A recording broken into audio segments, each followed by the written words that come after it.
Good morning, Lock City. It's Trey here with you, ready to break down the MLB slate on Wednesday, April 9th. But before we get into that, let's check on our best bet of the day from the pod. Our JuiceBox lock was the Cubs team total in the first 5 innings, over 2.5 runs, plus money, plus 110 on this one. And this cash with ease. We faded Patrick Corbin making his first start with the Rangers, and man, was that a great spot. The Cubs cashed this in the third inning with 3 runs coming across the board there, and it was smooth sailing for us in this one. Hope that you cash with us. We are on an amazing run here with our JuiceBox locks, at least for MLB. It has been red hot to start the season. With last night's win, we moved to 8-3 overall this month, and we're up just over 13 units. That's $1,300 in the bank account if you're $100 better, $130 if you're $10 better. Hey, that's easy money right there. So I hope you're tailing with us. Hope that you're making some. Now let's go ahead and recap how all the games went in the MLB yesterday. The Yankees lose to the Tigers 5-0 in the early game there. Scooble on the mound really shut down the Yankees offense. The White Sox lose to the Guardians in walk-off fashion, and I mean walk-off. They walked in the winning run there in the ninth. Not a lot of offense in this very cold game in Cleveland as Cleveland gets the win in their home opener. The Marlins at the Mets. The Mets get the best of the Marlins here, 10-5. Holmes gets his first win of the season. Lots of offense here for the Mets with 13 hits, putting those 10 runs up on the board. The Cardinals best the Pirates 5-3. Sonny Gray gets the win. Skeens picks up his first loss of the season as well. The Dodgers lose to the Nationals 2 days in a row. Man, I wish I could have had a crystal ball and seen that one coming because they were plus money the last 2 days there at home. Would have been nice to be back in the Nats. 8-2 win there for the Nats. Man, what's going on with the Dodgers? Thought that they were going to win 162 games this year. The Blue Jays get the best of Boston, 6-1 win there. Garrett Crochet takes the loss for the Sox. The Angels take down the Rays in Tampa, 4-3 win. In that one, a lot of hits on both sides, 6 for the Angels and 9 for Tampa Bay. The Phillies lose to the Braves, 7-5 in Atlanta. The Cubs take down the Rangers 10-6. Again, that was our spot yesterday to go after. The Cubs got after it early with 3 runs in the second and another 3 in the fifth. Then they tacked on 4 more in the eighth to put the Rangers away. Fading Patrick Corbin. Welcome to the Rangers, buddy. All right, the Royals take down the Twins 2-1. Not a lot of offense here for the Royals. They only had 3 hits, but they rounded those bases in timely fashion there to get the win and put 2 across the board. The Brewers take down the Rockies 7-1 in Colorado. The Brewers putting up 11 hits, and Freddie Peralta picking up his first win on the season. He's now 1-1. The Astros take down the Mariners in dramatic extra inning fashion. 2-1 win here. Not a lot of offense early on in either of these games. The pitchers were dealing, but in the end, the Astros take the win with a 2-1 victory in the 12th. The Reds take down the Giants, and man, the Reds just still can't quite put runs across the board. A 1-0 win here. Some great pitching on both sides, but that 1 run was just enough to get the Reds that win. Lodolo picking up his second win on the season. He's now 2-1 with an ERA of .96, doing very, very well. The Orioles lose to the D-backs 3-4. Old man Morton on the mound yesterday struggled again at times to really put runners away. He had to work through some tough innings there in the beginning of the game, but he did pretty well overall. He left the game with just 4 runs on the board, and the Orioles struggled to put big hits together. They only had 4 hits off of Kelly yesterday. Kelly moves to 2-1. Morton now 0-3 with an 8.78 ERA. The Orioles pitching in bad shape. News coming out last night that Eflin will be landed on the IL for at least a week with a low-grade lat strain. They're going to be shutting him down from throwing and hoping that can calm down. And the day before, they put Albert Suarez on the 60-day IL for a shoulder injury as well, hoping that they can get some healthy arms in that rotation soon. We'll have to see how that works out. All right, so that was yesterday's slate. Before we get into today's slate, let me remind you how you can join Lock City. Lock City is a premium Discord community, and we are looking for you to be a part of our community. Help us help you become better for just $5 a month. You can join us at wap.com/lockcity.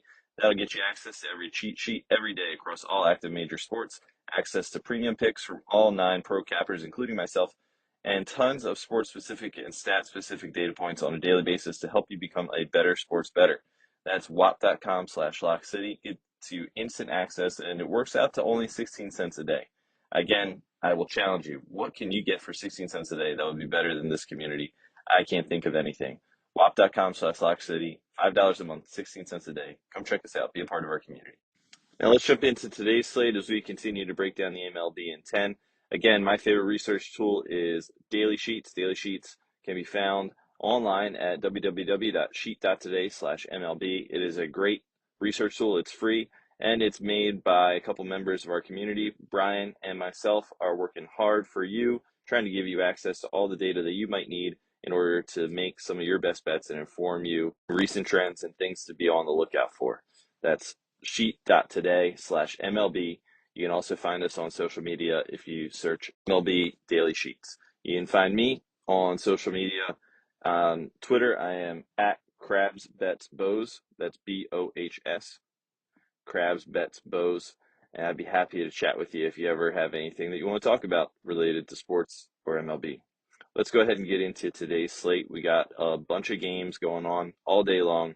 We start at 12:35 in Pittsburgh, the St. Louis Cardinals at the Pirates. The total here is set at 7.5, and the Cardinals are slight favorites here, -118.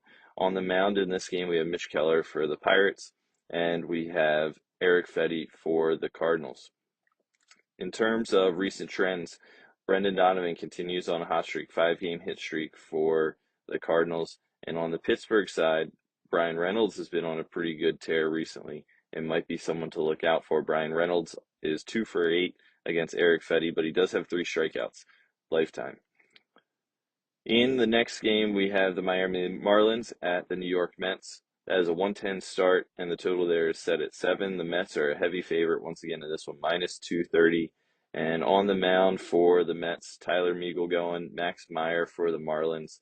Some really good matchups here for the Mets. Mark Vientos is 2 for 3 lifetime. Pete Alonso 1 for 2. Francisco Lindor 1 for 2. We got some guys on some streaks here as well. Francisco Lindor, 7-game hit streak. Juan Soto, 6-game hit streak. Pete Alonso, 3-game hit streak. So the Mets lineup is really cooking, and that might be a spot to look if you're looking for some hit parlay action. The New York Yankees take on the Tigers in Detroit, 110 start there. That is a total of 7 in that game, and the Yankees are favorites here of -155. The Tigers had a really nice game yesterday, but I think today it's going to come down to the pitching matchup. Jack Flaherty on the mound for the Tigers, Max Fried for the Yankees. Both pitchers have been very good the last couple seasons, but Jack Flaherty, man, he's really turned his game up in the last season and a half or so. There's some good matchups on the Yankee side versus Jack Flaherty. Oswaldo Cabrera is 1 for 2 lifetime. Trent Grisham 4 for 12. Cody Bellinger 4 for 15. So look for guys who are a little familiar on that side. Not as much familiarity on the side of the Tigers with Max Fried coming from the NL, but we'll see how the Tigers can match up there in that one. 2:20 start in Chicago. The Cubs host the Rangers again today. Cubs -155 favorites with the total set at 8.5. Tyler Mahle on the mound for the Rangers, and Shota Imanga on the mound for the Cubs. Super Shota looking to have a day there. He's been off to a pretty good start this season.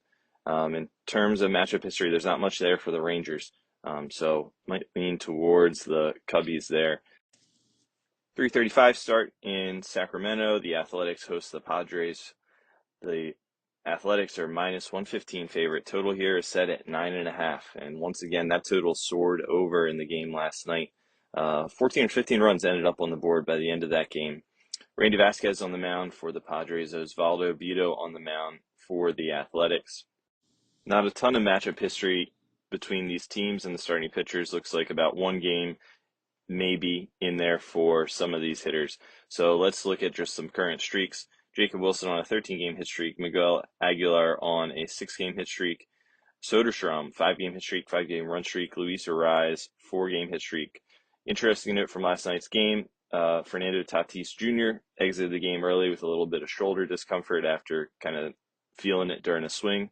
So we'll see if he's in the lineup today. They might give him some rest, or he might land on a short IL stint. They didn't seem too concerned post-game about it, so we'll have to keep an eye on the news for that. 3:40 start in Arizona. The D-backs host the Orioles. The D-backs are minus 125 favorites, and the total here is set at 9. Dean Kramer on the mound for the Birds, and Brandon Pfaadt on the mound for the D-backs. In this one, the D-backs lineup definitely has a little bit more lineup history versus Dean Kramer. Josh Naylor has had a very nice career against Dean Kramer, batting .571 with 4 hits, no Ks. Lourdes Gurriel, .375 with 2 home runs in 8 at-bats there. Might be a spot to watch. 3:45 start in San Francisco. The Reds are at the Giants. The Giants minus 148 favorites, and the total here is set at 7.5. Justin Verlander on the mound for the Giants. Nick Martinez on the mound for the Reds. So far this season, Justin Verlander has not looked that good in a Giants uniform. He started 2 games, has an ERA of 6.1, and has only gone a total of 7.1 innings, giving up 11 hits. That's about 1.91 walks or hits per inning pitched. So I might be looking at the Reds in this one if I was putting money on it. For my money, I might be staying away. The Dodgers are at the Nats, 4:05 start in D.C. The total in this game set at 9, and the Dodgers are minus 185 in this one. The Nats have taken the last 2. On the mound, we have Jake Irvin today and Landon Knack for the Dodgers. Ohtani, Max Muncy, Mookie Betts, Will Smith, all positive splits versus Jake Irvin. This might be the get-right game for the Dodgers. The Astros are at the Mariners, 4:10 start in Seattle. The total here is 7.5, and the Astros are minus 125 favorites. They have Hunter Brown on the mound versus a to be determined, but the Mariners do have some favorable splits versus Hunter Brown as well. We'll have to see if their bats show up tonight. 6:10 start in Cleveland. The Guardians host the White Sox. The Guardians minus 192 favorites in this one. Total here is set at 7. On the mound for the White Sox, we have Sean Burke, and to be determined for the Guardians in this one. Not a lot of matchup data here, but we also saw a lot of hit streaks end yesterday with minimal offense in that game. So look to see some hitters get back at it today in that one. The Blue Jays are at the Red Sox. The total there is set at 8, and the Red Sox are minus 130 favorites. You have Kevin Gausman on the mound for the Blue Jays and Tanner Houck for the Red Sox in that one. Some really good splits for batters in this one. Jarren Duran, 7 for 19 with a homer against Gausman. Rafael Devers hitting .300 lifetime with a homer against Gausman as well. On the other side, we got Vladdy, 5 for 17. Bo Bichette, 3 for 7. Anthony Santander, 4 for 14. All guys hitting .250 or better against Tanner Houck. Looking for some offense in that game. What was the total on that one? That total was at 8. That might be an interesting total to look at today. I could see that ball getting out of the park a little bit or getting around the bases. Angels at the Rays. The Rays are minus 142 favorites down there in Florida. Total here is set at 8 for this one. Brandon Lowe on a 4-game hit streak. Jake Mangum on a 6-game hit streak. Junior Caminero is also on fire to start this year. He had another home run yesterday. Jorge Soler and Luis Rengifo both on hit streaks and total base streaks over there. In this game, we got Yusei Kikuchi and Ryan Pepio on the mound. And the matchups definitely favor the Rays here a little bit. They have some really good splits in that lineup versus Yusei Kikuchi, and he has struggled to start the year just a little bit. So I would definitely be looking Rays or bust in this one. 7:15 start in Atlanta. The Phillies are at the Braves. The Braves are minus 135 favorites with a total set at 8.5. Taijuan Walker on the mound for the Phillies. Grant Holmes for the Braves. Grant Holmes looked great last start. He had an absolutely phenomenal start. Taijuan Walker has some history versus all of these guys in the Braves lineup, and a good portion of that lineup has hit him well, but that lineup has been a little cold to start the year. So we'll have to see how the Braves do. Looking for them to kind of even out and show us who they are this season still. The Twins are at the Royals with a 7:40 start. Total in this game set at 7.5, favoring the Royals slightly with a minus 112 money line in this one. Seth Lugo on the mound, Joe Ryan for the Twins. Seth Lugo has been really good the last couple seasons at his role there with the Royals and not allowing a whole lot of runs. Typically the first 5 under for the opposing team or his earned runs under is a good spot to look. The Twins offense has been just okay. We have them at power ranking of 18 at this point in the year. They're only 3-8, 2-6 on the road. So that might be a spot to look today as well. Have to check out what those lines are. Milwaukee Brewers are at the Colorado Rockies. Brewers are minus 142 favorites, and the total at Coors Field here is 10.5 for this one. We have Tyler Alexander on the mound for the Brewers and Antonio Senzatella on the mound for the Rockies. Some good splits there for the Rockies versus Tyler Alexander, but only about one game's worth of data for some of those splits. We do have some guys that have been on an absolute tear. Bryce Terang has scored in his last 4 games. Jackson Chourio, 2-game hit streak, 2-game total base streak. On the Rocky side, Brenton Doyle, 2-home run streak, 2 total base streak, 2-game hit streak going on there. He also stole a base yesterday. Ezekiel Tover, 2 stolen bases the last 2 games. Ryan McMahon is on a 5-game hit streak as well for the Rockies. All right, it's that time of the pod. It brings us to our JuiceBox lock of the day. We're going back to Kansas City for this one. I really like this matchup with Seth Lugo on the mound for the Royals against a struggling Twins team that just hasn't really launched to start the season. Lugo's got pretty good splits against about half that lineup there, and I can see him putting the Royals in really good shape here and a chance to win by minimizing the number of hits and runs that are on the board when he exits the game. I expect him to be able to clear his outline in this one. Looks like that's set at 17.5, so the books are expecting him to go at least 6 innings, or pretty darn close there, and then we'll turn it over to the bullpen. So let's go with Seth Lugo to record the win. We're going to get a little juicy today on Wednesday. It's plus 200 at DraftKings. Hasn't opened up on other books, so you can either lock that in now or wait to see what that line looks like later. But we're going to go with Seth Lugo to get the win here versus the Twins, and hopefully he pitches his butt off. He's already got 1 win on the year, and he's been doing pretty good. On the other side, Joe Ryan already has 1 loss and a 4.5 ERA, so I think it's a good spot for him to give up some runs. The Royals lineup has been producing runs. They haven't necessarily been hitting home runs, but they've been producing runs, and that's what we like to see as well.